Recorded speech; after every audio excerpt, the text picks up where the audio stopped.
আমেরিকায় যে 100 জন সিনেটর আছেন তার ভিতরে লিন্ডসে গ্রাহাম হচ্ছেন ডোনাল্ড ট্রাম্পের সবচেয়ে কাছের লোক, এবং বলা হয় যে ডোনাল্ড ট্রাম্পের যে যুদ্ধ, আগ্রাসী নীতি, তারপরে বাণিজ্য শুল্ক আরোপ, এগুলো সবকিছুর পিছনে কিন্তু এই সিনেটর লিন্ডসে গ্রাহাম। তো এই লিন্ডসে গ্রাহাম তিনি সৌদি আরবকে কঠিন হুঁশিয়ারি দিয়েছেন যে যদি এই আমেরিকা ইসরায়েলের চলমান যুদ্ধ ইরানের বিরুদ্ধে, এতে যদি সৌদি আরব অংশ না নেয় তাহলে সৌদি আরবকে কঠিন পরিণতি ভোগ করতে হবে। এবং এই যুদ্ধ শুরু হয়েছে 28শে ফেব্রুয়ারি।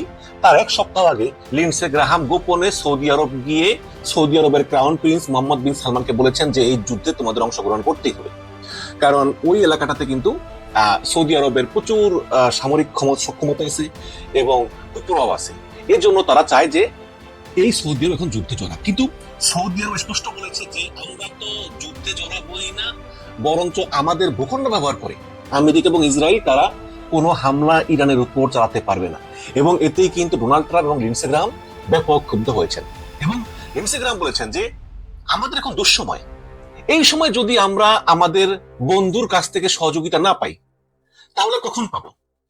এই সময় যদি আমরা সৌদি আরবের কাছ থেকে কোনো হেল্প না পাই, যদি সৌদি আরব আমাদের সঙ্গে অংশগ্রহণ না করে, তাহলে সৌদি আরবের সঙ্গে আমাদের সামরিক চুক্তির দরকার কি? দরকার নাই তো। তিনি এটা বলেন সোশ্যাল মিডিয়া এক্সে যে এই অঞ্চলে সন্ত্রাস ছড়ানো এবং 7 জন মার্কিন সেনা হত্যার জন্য দায়ী ইরান সরকারকে মোকাবেলার লড়াইয়ে সৌদি আরব তাদের শক্তিশালী সামরিক বাহিনী ব্যবহার করতে অস্বীকৃতি জানিয়েছে। এখন এই যে 7 জন মারা গেছে মার্কিন সৈন্য, এতেই আপনারা খুব কষ্ট পেয়েছেন মনে। ইরানে যে 2-3 হাজার লোক মারা গেছে, ওগুলো কি মানুষ না? আর আক্রমণ তো করেছেন আপনারা, ইরান তো আর করেনি। লিন্ডসে গ্রাহাম বলেন যে পারস্পরিক স্বার্থের এমন লড়াইয়ে যদি কোনো দেশ অংশ নিতে অনিচ্ছুক হয় তাহলে তাদের সঙ্গে আমেরিকার প্রতিরক্ষা চুক্তি থাকা উচিত কিনা। তো এই লিন্ডসে গ্রাহামের এই বক্তব্যের মাধ্যমে এই বিষয়টা স্পষ্ট যে সৌদি আরব আসলে আমেরিকা ইসরায়েলের সঙ্গে যুদ্ধে যোগ দিতে চায় না। সৌদি আরব আসলে ইরানের পক্ষেই চলে গিয়েছে বলে অনেকের ধারণা। এখন প্রশ্ন হচ্ছে যে সৌদি আরবকে আজীবন দেখা হতো আমেরিকার ঘনিষ্ঠ বন্ধু হিসাবে এবং ইসরায়েল পন্থী হিসাবে, সেই সৌদি আরব কেন ইসরায়েল এবং আমেরিকার এমন দুঃসময়ে তাদেরকে ফেলে ঝুঁকে গেল ইরানের দিকে? আজকে এটারই বিশ্লেষণ করব, মনোযোগ দিয়ে শুনবেন। যেই সৌদি আরবের সঙ্গে আমেরিকার প্রায় 80 বছরের সম্পর্ক, সেই সৌদি আরব হঠাৎ করে কেন ইউটার্ন নিল? সেই সৌদি আরব কেন বলতেছে যে না, আমি এই যুদ্ধের অংশ হতে যাব না? এবং এই প্ল্যান এটা কিন্তু সৌদি আরব হঠাৎ করে নেয়নি। সৌদি আরব কিন্তু বহু আগে থেকেই কিন্তু তারা অল্টারনেটিভ প্ল্যান তাদের ছিল। গত বহু বছর ধরে আমেরিকা মিডল ইস্টে যে প্রভাব বিস্তার করতেছিল, সৌদি আরব ছিল তার কেন্দ্রবিন্দু। এবং সৌদি আরব আমেরিকার জোট ছিল একদম মানিকরতন জোট। আমেরিকান সিকিউরিটি, আমেরিকান অস্ত্র, পেট্রো ডলার, তেল বিক্রি করে ডলারে, এই সব মিলিয়ে আসলে ওই মিডল ইস্টে কেন্দ্রবিন্দু ছিল সৌদি আরব, এবং এই সৌদি আরবের উপরই আমেরিকা ছিল যথেষ্ট প্রভাব। এখন যদি এই মধ্যপ্রাচ্যের উপর থেকে আমেরিকার প্রভাব হ্রাস পায় তাহলে কি সৌদি আরব বেনিফিটেড হবে? অবশ্যই সৌদি আরব বেনিফিটেড হবে। প্রশ্ন হচ্ছে যে কিভাবে?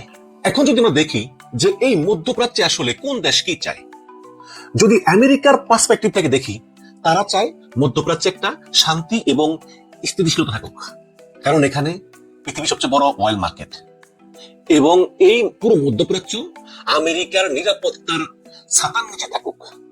তারা আমেরিকার অধীনে থাকুক এবং তারা ইসরায়েলের সঙ্গে মিলেমিশে চলুক, এবং আমেরিকার যে পেট্রো ডলার, এই দেশগুলো যে তেল বিক্রি করে ডলারে পেমেন্টটা নেয়, যাতে অব্যাহত থাকে। এটা হচ্ছে মোটামুটি আমেরিকার প্ল্যান। আমেরিকা এমন একটা মধ্যপ্রাচ্য চায়। এখন সৌদি আরব কি চায়? সৌদি আরব চায় তাদের যে রাজতন্ত্র, সেই রাজতন্ত্রের শাসন ব্যবস্থা, শাসন ক্ষমতা, সেটা ধরে রাখতে এবং এই পুরো আরব অঞ্চলে প্রভাব বিস্তার করতে। এটাই সৌদি আরবের মেইন টার্গেট। এখন যদি আমেরিকা সেই নিরাপত্তাতে ব্যর্থ হয়, আমেরিকা নিজেই দুর্বল হয়ে যায়, তাহলে সৌদি আরবের অন্য একজন মাস্টার খুঁজতে হবে, যে কিনা হতে পারে চায়না, যে কিনা হতে পারে রাশিয়া। এদের সঙ্গে সৌদি আরব যোগাযোগ বৃদ্ধি করবে। এমনকি সৌদি আরব সীমিতভাবে ইরানের সঙ্গেও কূটনৈতিক সম্পর্ক বৃদ্ধি করতে পারে যদি তারা দেখে যে আমেরিকা ধীরে ধীরে দুর্বল হয়ে যাচ্ছে। কারণ সৌদি আরবের দরকার প্রোটেকশন, তাদের দরকার তাদের রাজতন্ত্রকে টিকিয়ে রাখা। চায়না কিন্তু এই মধ্যপ্রাচ্যে যুদ্ধ চায় না। আবার চায়না এও চায় না যে আমেরিকা যেভাবে নাক গলাচ্ছে মধ্যপ্রাচ্যে, আমেরিকান যে ইনফ্লুয়েন্স না থাকে। তাহলে চায়না চায় যে স্লোলি আগামী 100 থেকে 200 বছরের ভিতরে এই মধ্যপ্রাচ্য থেকে আমেরিকাকে রিপ্লেস করা। কিভাবে? ইকোনমি দিয়ে। এবং চায়না এই মধ্যপ্রাচ্যের সঙ্গে যে অবকাঠামোগত উন্নয়ন চুক্তি এগুলো বেশি করে করে এবং চাইনিজ যে মুদ্রা ইউয়ান এটাকে আসলে লেনদেনের জন্য একটা ব্যবস্থা করতে চায় এই মধ্যপ্রাচ্যে, করে আস্তে আস্তে আমেরিকাকে রিপ্লেস করতে চায়। এখন এই মধ্যপ্রাচ্য ঘিরে ইরানের টার্গেট কি? এটা খুবই ইজি। ইরান চায় যে এই মধ্যপ্রাচ্যে আসলে আমেরিকার প্রভাব প্রতিপত্তি একদম শেষ হয়ে যাক এবং মধ্যপ্রাচ্য থেকে আমেরিকা বিতাড়িত হয়ে যাক, এবং আমেরিকা সৌদি আরব যে জোটটা আছে, যে বন্ধুত্ব আছে, এটা ভেঙে যাক। তারপরে ইরান করবে কি? ইরান, ইরাক, সিরিয়া, লেবানন এই দেশগুলোর উপরে ইরানের একটা কর্তৃত্ব থাকুক, সৌদি আরবের কর্তৃত্ব থাকুক গালফ কান্ট্রিগুলোতে, আর ইরানের কর্তৃত্ব থাকুক এই লেবানন, সিরিয়া, ইরাক এইসব দেশগুলোতে, এবং আমেরিকা এই দেশ থেকে পুরোপুরি বিতাড়িত হোক এবং ইসরায়েল দুর্বল হয়ে যাক।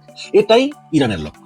তো আপনি দেখলেন যে আমেরিকা, চায়না, সৌদি আরব, ইরান তারা আসলে কেমন মধ্যপ্রাচ্য চায়, কেমন মিডল ইস্ট চায়, এবং এই চার দেশে কিন্তু মিডিয়ার সামনে কথা বলে গোপনে গোপনে আবার নেগোসিয়েশনও চলে। কিন্তু এই ভূরাজনীতি বুঝতে গেলে আমাদের একটি উদাহরণ দিয়ে বুঝতে হবে। একটা উদাহরণ দিয়ে বুঝিয়ে দিই। যেমন একটা প্রাইমারি স্কুলের একটা ক্যাফেটেরিয়া আছে, একটা ক্যান্টিন আছে। তো সেই ক্যান্টিনে কিছু বালক আছে নিরীহ, এদেরকে প্রোটেকশন দেয় একটা স্বাস্থ্যবান আলা বালক। তোর আমার বন্ধু, তোদেরকে যদি অন্য স্কুল ছাত্র কিছু বলে তাহলে আমি ওদেরকে ঘুষি মারবো, আমি তোদেরকে প্রোটেকশন দিচ্ছি। তো বাচ্চারা বলে ঠিক আছে, তাহলে তুমি প্রোটেকশন দাও। এভাবে চলতেছে। কিন্তু সাডেনলি ওই যে মোটা সোটা বাচ্চাটা যে ওদেরকে প্রোটেকশন দেয়, সে বিভিন্ন কারণে আর আসলে তার ওই মন মানসিকতা চেঞ্জ হয়ে গেছে। হয়তোবা তার ফ্যামিলিগত সমস্যা আছে, হয়তোবা সে কোনো ঝামেলায় আছে, হয়তোবা তার শক্তি কোনো কারণে দুর্বল হয়ে গিয়েছে।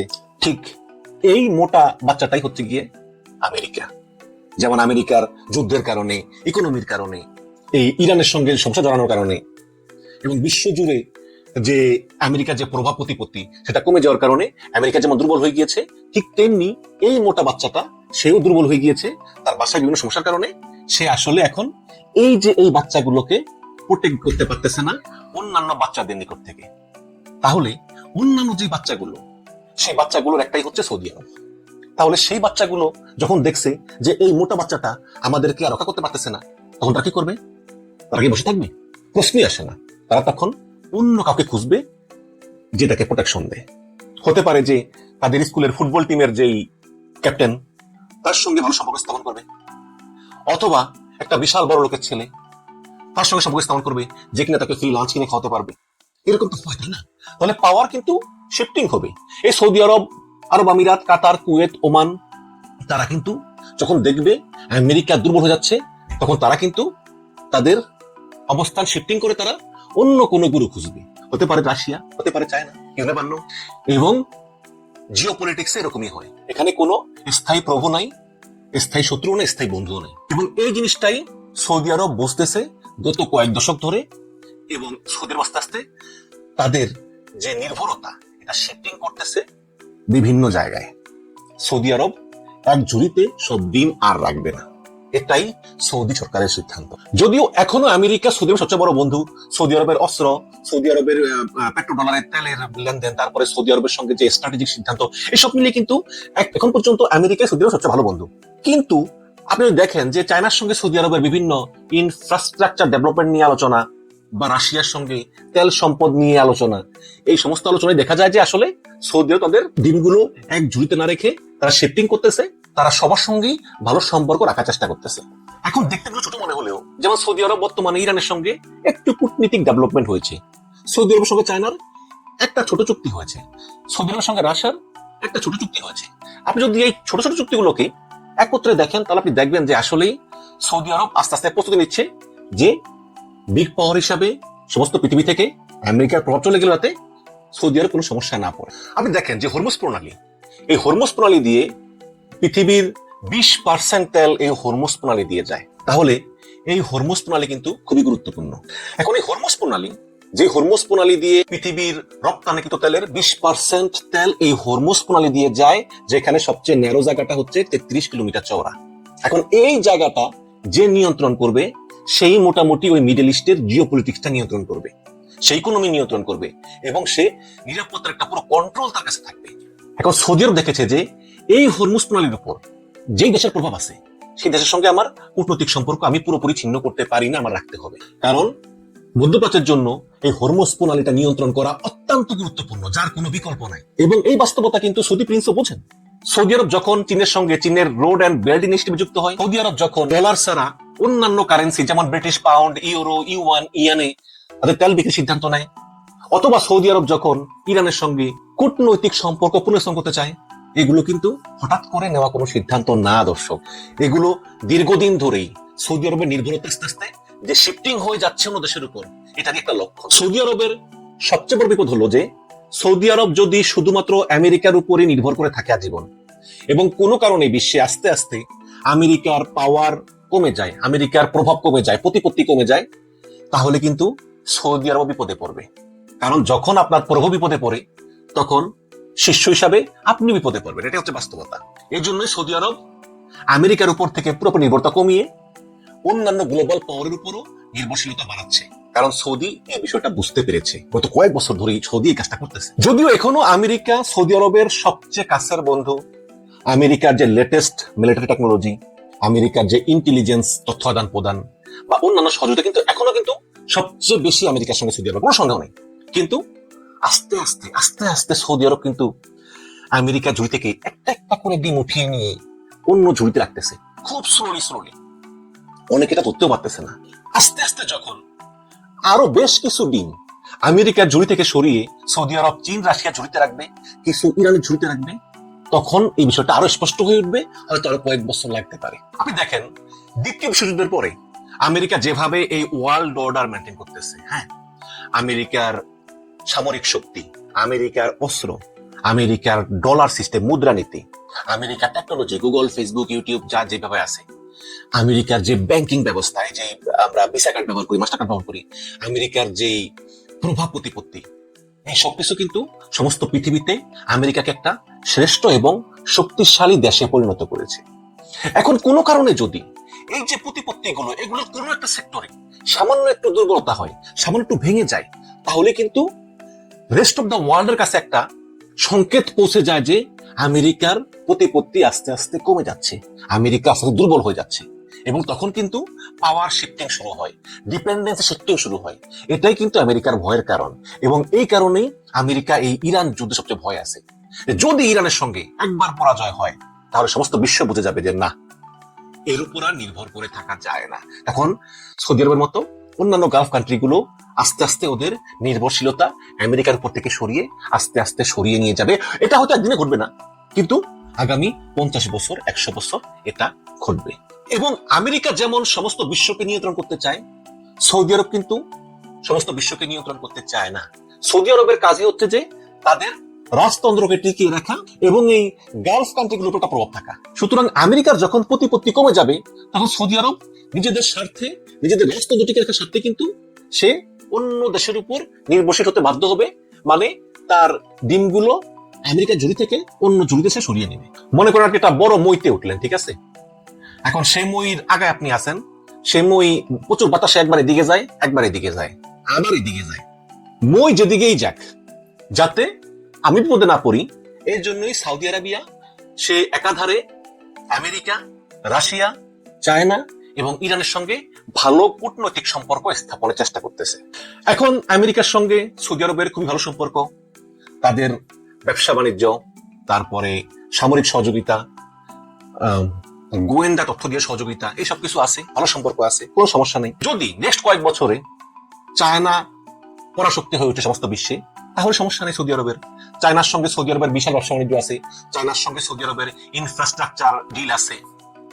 কাজেই চায়না যদি বিশ্ব সেরা পরাশক্তি হয়ে ওঠে, তাহলেও সৌদি আরবের সমস্যা নেই। ওদিকে আবার সৌদি আরব ইরানের সঙ্গে একটা কূটনৈতিক সম্পর্ক চালু অলরেডি করে ফেলেছে। কাজে যদি কোনো যুদ্ধ হয়, তাহলে সৌদি আরব ইরানের কাছ থেকে কোনো আঘাত পাবে না, কারণ সৌদি আরবের সঙ্গে ইরানের অলরেডি কূটনৈতিক কথাবার্তা চলতেছে পর্দার আড়ালে। সৌদি আরবের নীতি হচ্ছে যে যাই ঘটুক না কেন, যেমন যুদ্ধে যে হারুক, যে জিতুক, সমস্ত ওয়ার্ল্ড অর্ডার পরিবর্তন হোক, সমস্ত বিশ্বে পাওয়ার শিফটিং হোক, এক পরাশক্তি শেষ হয়ে গিয়ে নতুন পরাশক্তি হোক, যেই সিচুয়েশন হোক না কেন, যাতে আমি সৌদি আরব নিরাপদে এবং সবার চেয়ে টপে থাকি, এটাই হচ্ছে সৌদি আরবের প্ল্যান। এবং আমি মনে করি সৌদি আরব সঠিক পথেই রয়েছে। আমেরিকার সবচেয়ে বড় চিন্তার কারণ হচ্ছে পেট্রো ডলার সিস্টেম। এই যে আরব কান্ট্রিগুলো, গালফ কান্ট্রিগুলো, তারা তেল বিক্রি করে তারা ডলারে পেমেন্টটা নেয়। হ্যাঁ, আগে নিয়ম ছিল এই পেমেন্টটা যার যার মুদ্রা নিত। এবার তো খেয়াল আছে কিনা জানি না যে আমাদের বাংলাদেশ ব্যাংক 100 টাকা ছাপালে 30 টাকার স্বর্ণ জমা রাখতে হতো। এটাকে বলা হয় ব্রেন্টন উড সিস্টেম। কিন্তু 70 সালে এই ব্রেন্টন উড সিস্টেমের পতন ঘটে পেট্রো ডলার সিস্টেম শুরু হয়। পেট্রো ডলার মানে এই যে আমরা আমাদের যত রিজার্ভ আছে এগুলো ডলারে রাখবো, আমরা যে তেল কিনবো এগুলো পেট্রো ডলারে কিনবো, মানে ডলার দিয়ে কিনবো।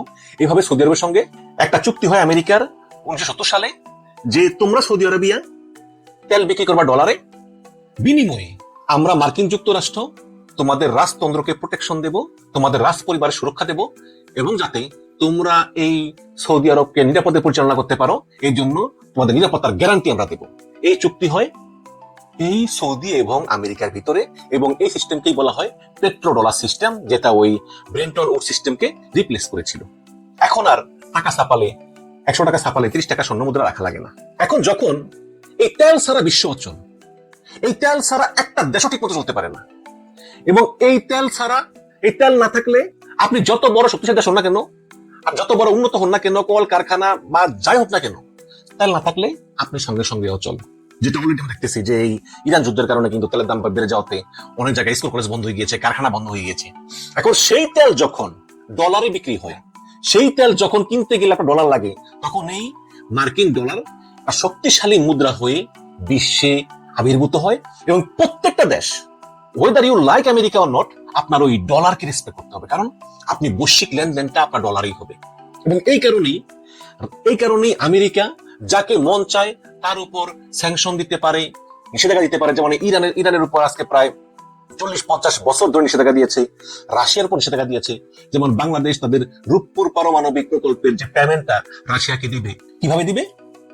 বাংলাদেশ প্রথম করবে, সেই ডলার আবার কনভার্ট করবে রুবেলে, কিন্তু সেটা আমেরিকা অ্যালাউ করতেছে না। এই কারণে বাংলাদেশ পেমেন্টও দিতে পারতেছে না। সুতরাং আপনি আমেরিকার বিরুদ্ধে যাওয়া মানে কিন্তু শুধু আমেরিকার সঙ্গে যে মিলিটারি ফাইট করবেন তা না, আমেরিকার যে ডলার সিস্টেম এটার সঙ্গে ফাইট করতে হবে, আমেরিকার যে টেকনোলজি গুগল ফেসবুক এগুলোর সঙ্গে ফাইট করতে হবে। সুতরাং আমেরিকা এমন একটা গ্লোবাল অর্ডার তৈরি করেছে যে এটার সঙ্গে ফাইট করা আসলে কোন দেশের পক্ষে একরকম খুবই অসম্ভব, যেটা রাশিয়া ইরান এরা হারে হারে এটা করছে। এখন মনে করেন যদি সৌদি আরব সিদ্ধান্ত নেয় যে আমরা এখন থেকে তেল বিক্রি করব চাইনিজ ইউয়ানে বা জাপানিজ ইয়ানে, তাহলে কি হবে? তাহলে অটোমেটিকলি সমস্ত বিশ্বে এই ডলার সিস্টেমের পতন ঘটবে, ডলার মুদ্রা হিসাবে একটি দুর্বলতম মুদ্রায় পরিণত হবে, এবং আমেরিকান সাম্রাজ্যবাদের পতন সঙ্গে সঙ্গে ঘটে যাবে। এবং সৌদি আরব যে ডিসিশন নিবে অন্যান্য গালফ কান্ট্রি গুলো তা অনুসরণ করবে, যে আমরা এখন থেকে আর মার্কিন ডলারে তেল বিক্রি করবো না, আমরা এখন থেকে তেল বিক্রি করবো চাইনিজ ইউয়ানে। সঙ্গে সঙ্গে সমস্ত বিশ্ব জুড়ে মার্কিন ডলারের পতন ঘটা মানেই মার্কিন আধিপত্যবাদের পতন ঘটা। এবং এটাকেই সবচেয়ে ভয় পায় আমেরিকা। এটা হচ্ছে পেট্রো ডলার সিস্টেম, এটা যে কোনো ভাবেই হোক টিকিয়ে রাখতে হবে, এর কোনো বিকল্প নাই। এটা কিন্তু আমেরিকাও বোঝে, কারণ আমেরিকা কিছু হলেই বলে স্যাংশন দিব, একে স্যাংশন দেয়, জিম্বাবুকে স্যাংশন দেয়, ভেনেজুয়েলাকে স্যাংশন দেয়, ইরানকে স্যাংশন দেয়, কিউবাকে স্যাংশন দেয়, এবং সবাই স্যাংশনকে ভয়ও পায়। কেন ভয় পায়? শুধু এই পেট্রো ডলার সিস্টেমের কারণে। তো অলরেডি আমরা দেখতেছি যে আসলে শিফটিং শুরু হয়ে গিয়েছে। যেমন চায়না কিন্তু বিভিন্ন দেশকে বলতেছে যে তোমরা ডলারের বদলে আমাদের এই মুদ্রা ইউয়ানে তোমরা তেল কিনো, বলতেছে। কিন্তু ওদিকে রাশিয়াও তাদের তেল বিভিন্ন মুদ্রায় অলরেডি বিক্রি শুরু করে দিয়েছে। এবং যে ব্রিক্স যে কান্ট্রিগুলো আছে, ব্রিক্স যেমন Brazil, India, Russia, south Africa, এরা মিলে একটা অভিন্ন ব্রিক্স মুদ্রা চালু সিদ্ধান্ত নিয়েছে, যাতে তারা নিজেদের ভিতরে এই মুদ্রা বিনিময় করে লেনদেন করতে পারে। আর এটা বলতেছি না যে মার্কিন ডলার আগামী দিনে পতন ঘটবে, কারণ মার্কিন ডলার যেই শক্ত ভিত্তির উপর এখনো দাঁড়িয়ে আছে বিশ্ব অর্থনৈতিক ব্যবস্থায়, এটা পতন হতে সময় লাগবে। কিন্তু ভেবে দেখেন যে আপনি একটা পাথরের উপর একটা পাথরের পাহাড় তৈরি করলেন, নিচ থেকে আপনি এমন হতে পারে যে ছোট একটা টুকরো পাথর সরিয়ে নিলেও কিন্তু আস্তে আস্তে পুরো পাথরের পাহাড়টা কলাপস করতে পারে। এবং মার্কিন ডলারটা কিন্তু সেদিকে এগিয়ে যাচ্ছে, খুব স্লোলি, এখনো ধরা যাচ্ছে না, কিন্তু আস্তে আস্তে কিন্তু মার্কিন ডলারের পতন একটা সময় হয়ে যাবে। সেটা 10 বছর লাগতে পারে, 20 বছর লাগতে পারে, 50 বছর লাগতে পারে, এমনকি 100 বছরও লাগতে পারে, কিন্তু এটা ডিক্লাইন করতেছে। এখন প্রশ্ন হচ্ছে, এই যে মার্কিন সিনেটর লিন্ডসে গ্রাহাম, তিনি বলেছেন যে যদি সৌদি আরব আমেরিকা এবং ইসরায়েলের সঙ্গে ইরানের বিরুদ্ধে যুদ্ধে যোগ না দেয়, তাহলে সৌদি আরবকে কঠিন পরিণতি ভোগ করতে হবে। আমাদের খেয়াল আছে বাইডেনের সময় যখন সাংবাদিক জামাল খাগোশিকে তার কিতে সৌদি দূতাবাসে হয় লাশ গায়েব করে দেওয়া হয়, তখন কিন্তু বাইডেন এই সৌদি আরবের সঙ্গে সম্পর্ক খারাপ করেছিলেন। তখন সৌদি আরব স্পষ্টভাবে তাদের নির্ভরতা শিফটিং করেছিল রাশিয়ার দিকে এবং চায়নার দিকে। তারপর ট্রাম্প আসার পরে সম্পর্ক উন্নত হয় এবং আবার আমেরিকা এবং সৌদি আরব ঘনিষ্ঠতা বাড়ে। কিন্তু বাড়লেও কিন্তু গোপনে গোপনে চীনের সঙ্গে এবং রাশিয়ার সঙ্গে কিন্তু সৌদি আরবের সম্পর্ক বজায় আছে। এখন প্রশ্ন হচ্ছে যে যদি আমেরিকা বলে সৌদি আরবকে যে তোমাদেরকে এই যুদ্ধে অংশগ্রহণ করতেই হবে, এবং এই লিন্ডসে গ্রাহাম তিনি কিন্তু ট্রাম্পের আরেকটা মুখ, তিনি যখন বলতেছেন যে সৌদি আরবকে কঠিন পরিণতি ভোগ করতে হবে, তার মানে থ্রেট, তার মানে সৌদি আরবের রাজতন্ত্র শেষ করে দেওয়া হবে। এটা আমেরিকা বলতে চাচ্ছে যে যদি তোমরা আমাদের সঙ্গে যুদ্ধে অংশগ্রহণ না করো তাহলে তোমাদের এই রাজতন্ত্রকে উৎখাত করা হবে, এটাই তো বোঝাচ্ছে, তাই না?